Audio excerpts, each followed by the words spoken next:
Kali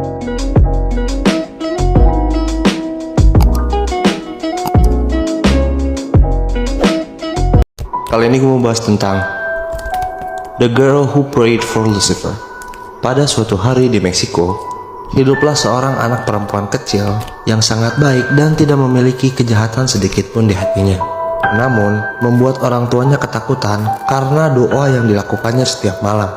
Orang tua dari anak ini sangat-sangat ketakutan. Saking takutnya sampai-sampai mereka melaporkan dan menceritakan kepada pendeta lokal di tempat mereka apa yang dilakukan oleh anaknya setiap malam.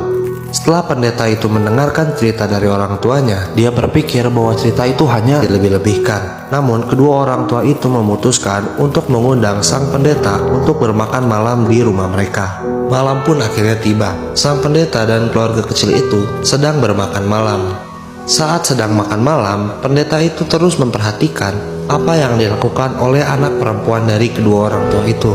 Dan di situ sang pendeta pun beranggapan bahwa anak ini benar-benar baik dan tidak ada yang salah dengan anak ini. Setelah makan malam pun selesai dan semua piring telah dibersihkan, anak perempuan itu kembali ke kamarnya bersiap-siap untuk tidur. Kedua orang tua dari anak perempuan itu pun mengajak sang pendeta untuk keluar dari rumah dan mendengarkan apa yang dilakukan oleh anak itu. Anak perempuan itu pun mulai berdoa dan doanya seperti ini. Ya Tuhan, tolong berkatilah ibuku dan ayahku, berkatilah juga nenekku dan kakekku, serta saudara-saudaraku, dan tolong berkati juga Lucifer. Karena tidak ada yang ingin berdoa untuk Lucifer, maka akulah yang akan melakukannya. Amin. Mendengar doa yang dilakukan oleh anak perempuan itu, pendeta itu pun terkejut dan ketakutan. Namun tetap berkata kepada orang tuanya bahwa apa yang dilakukan oleh anak perempuan itu merupakan bukan hal yang salah, dan memerintahkan orang tuanya untuk terus mengawasi anak perempuannya. Pada akhirnya beberapa waktu pun berlalu, dan anak perempuan ini mengalami sakit yang sangat parah. Namun karena kondisi ekonomi orang tuanya yang sangat sulit, orang tuanya tidak mampu meneruskan pengobatan dari anak ini, yang pada akhirnya kondisi anak ini semakin memburuk dan semakin memburuk setiap harinya.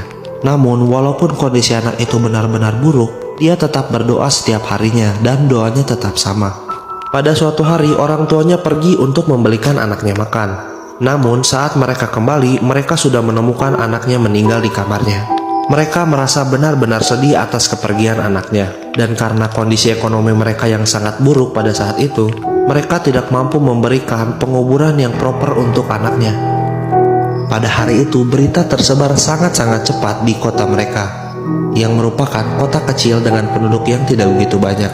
Dan pada hari yang sama, tidak lama setelah itu, semua orang terkejut karena melihat sebuah kereta kuda yang sangat-sangat mewah dan ditarik oleh 6 kuda yang sangat gagah datang ke rumah kedua orang tua itu. Saat kereta kuda itu berhenti, turunlah seorang pria yang sangat tampan dan tinggi, memiliki rambut yang hitam, dan dia memiliki mata yang merah seperti batu perhiasan yang sangat-sangat cantik. Pria ini menggunakan jas hitam yang terlihat sangat-sangat mahal. Akhirnya pria ini meminta kepada orang tua itu untuk melihat jasad dari anak perempuan itu. Dan kedua orang tua itu pun akhirnya setuju.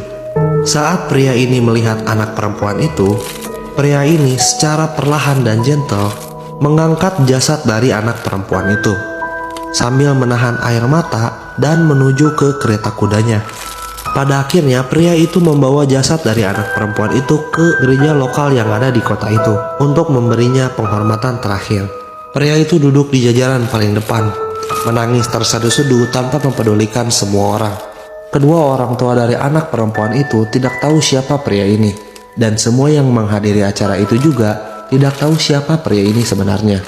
Orang tuanya pun bingung kenapa pria muda yang tampan ini sangat mempedulikan anak mereka. Proses pemakaman pun terus berlanjut dan pria ini menangis terseduh-seduh semakin menjadi-jadi.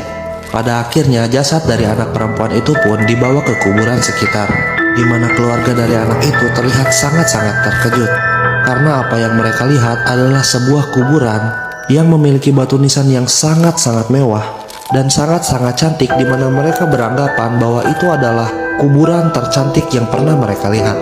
Ketika peti mati dari anak perempuan itu diturunkan ke lubang kuburan, pria muda yang tampan itu mengeluarkan tangisan yang sangat menyeramkan. yang tangisannya membuat orang terkuat yang menghadiri pemakaman itu sangat-sangat ketakutan. Kedua orang tua dari anak perempuan itu pun dalam sedihnya masih merasa bingung atas kenapa pria muda ini sangat peduli kepada anak mereka. Pada saat itu juga, layaknya pria itu membaca pikiran kedua orang tua anak perempuan ini, dia berbalik dengan mata yang sangat merah karena tangisannya. Dan dengan rasa sakit yang sangat dalam, pria ini berkata seperti ini, "Selama puluhan ribu tahun, dunia ini membuatku seperti orang yang jahat. Mereka memanggilku pencuri, mereka memanggilku musuh, mereka memanggilku pengkhianat, mereka memanggilku pembunuh, dan mereka menyalahkan semuanya kepadaku. Mereka memanggil panggilan yang sangat buruk kepadaku, dan mereka sangat-sangat membenciku. Namun anak kecil yang tidak berdosa ini, anak yang mencintai semua makhluk hidup, dengan hati yang sangat baik, berdoa untukku setiap malam. Dan bahkan ketika mungkin dia akan dihukum karena berdoa untukku, dia tetap mendoakanku setiap malam." Kedua orang tua mereka tidak dapat berkata apapun dan hanya diam di sana melihat pria itu berbicara. Namun pada akhirnya, ayah dari anak perempuan ini bertanya kepada pria itu. Dia menanyakan siapakah gerangan pria ini. Dan sambil berjalan menjauh dari pemakaman itu, dengan air mata yang bercucuran, sambil menangis dia berkata bahwa akulah yang anakmu doakan setiap malam. Dan itu adalah The Girl Who Prayed for Lucifer.